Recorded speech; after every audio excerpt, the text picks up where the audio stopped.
Hi and welcome back to my film and TV channel. You're all staying safe and well. We've got a series 2, yes, we've got a season 2 if you're outside of the UK, but we tend to call it series 2 here in the UK. And we're going to have a look at series 2 of The Tourist. Please, if you're new to the channel, push that subscribe button, push the bell notifications, everything film and TV. Reviews like this on series, on films, previews, the odd quiz thrown in for a little bit of fun. Never done my Christmas quiz yet. Have a go back at that Christmas 2023, Chris. See how well you remember 2023 films and TV.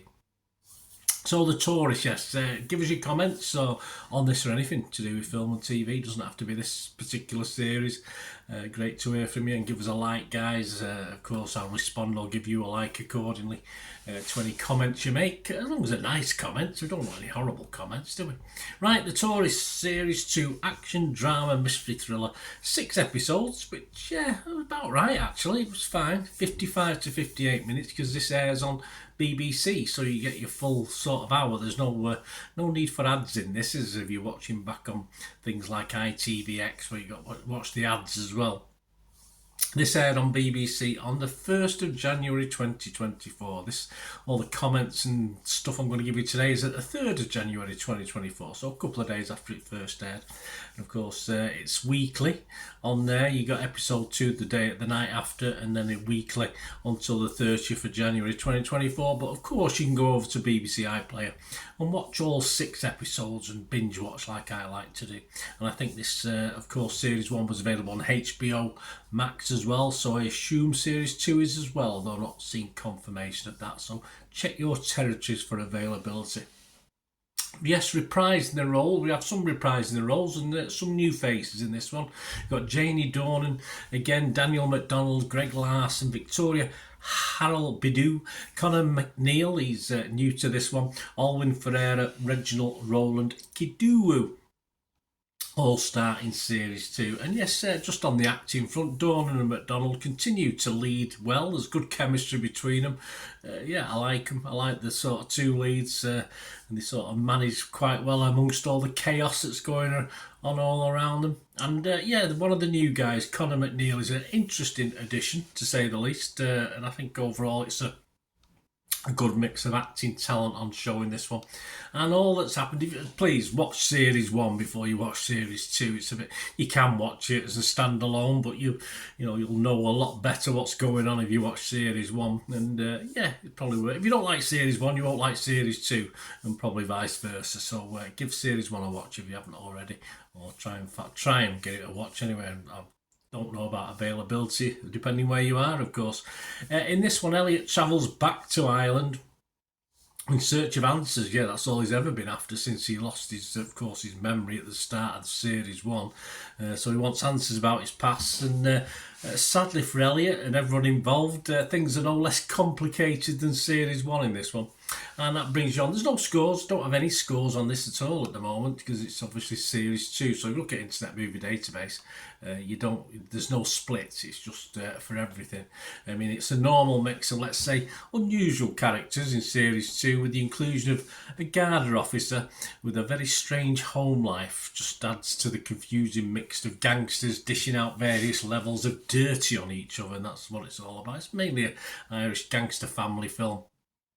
Two big families, yeah, trying to get one over each other. But of course, as the series progresses, we find out interesting information about the two families, and it does become, for me, a little less hectic. It's certainly hectic the first 2 or 3 episodes, but as it progresses, it sort of evens out a little bit, as some loose ends are tied up, mainly because the bodies are piling up, so that gets rid of that loose end, and of course that has the same result as actually coming to a conclusion. If you get rid of the problem, get rid of a person, hey, sorts that loose end out, doesn't it? I look back at Series 1, of course I did a review on it some 18 months ago. Internet Movie Database gave Series 1 7 out of 10. I personally gave it a 6.5 out of 10, so a little bit down on that. And I did say at the time I wasn't overly looking forward to a Series 2. It's not something I was on the edge of my seat waiting for. Well, we've got one, so 12 months later, was it worth the effort? I would probably say yes. I was probably wrong. Perhaps the absence of a few months has made me enjoy it a little bit more. I think if you're a fan of Series 1, then you've got to enjoy this. If you're not a fan of Series 1, you will have no necessity at all to watch this, so don't worry about it. Just ignore it. Just stay clear, because it's just a little bit more of the same. But at least you get to know a little bit more. Well, you do. It's not totally, but at least you get to know a little bit more about what happened in Series 1, as in memory loss and what the hell's involved. I did like this as much as the first series. Actually, I thought it was enjoyable. I found this first series through lots of things that my old brain struggled a bit. I thought this sort of evened itself out after 2 or 3 episodes. Became a little bit normal, a bit more normal as it can be anyway. And it doesn't try to be that clever by the time it gets to the last 2 or 3 episodes and reaches its twist or two in the tail end of the series. And yes, it did leave a 3rd series option, and that's okay by me. I don't mind. As I say, I won't be as brave as I said last time, but there's certainly nothing planned as yet. But it does leave it open for, of course, for a 3rd series. So it finishes it, but it does leave it open for a 3rd series. So we'll see what happens with that one. My scores, I would be fresh on Rotten Tomatoes. I'd be positive on Metacritic. And as I said, I'm going to score this exactly the same as I did Series 1, which is a good thing. I didn't expect that. I thought it might be a little bit lower.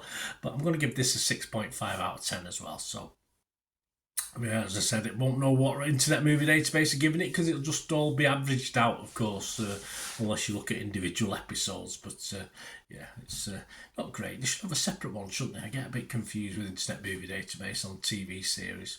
Anyway, let me know what you thought, guys. It'd be great to hear your scores. Let us know what you scored it out of 10 as well. As I say, stick with it. It is a bit hectic to begin with, but it all begins to make, well, I won't say make sense, but all begins to unravel as the thing goes through.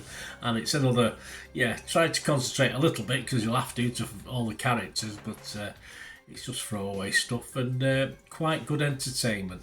Let me know your thoughts anyway. Thanks for watching. Until we meet again, one last thing, don't I? Please stay safe, everyone. Bye for now.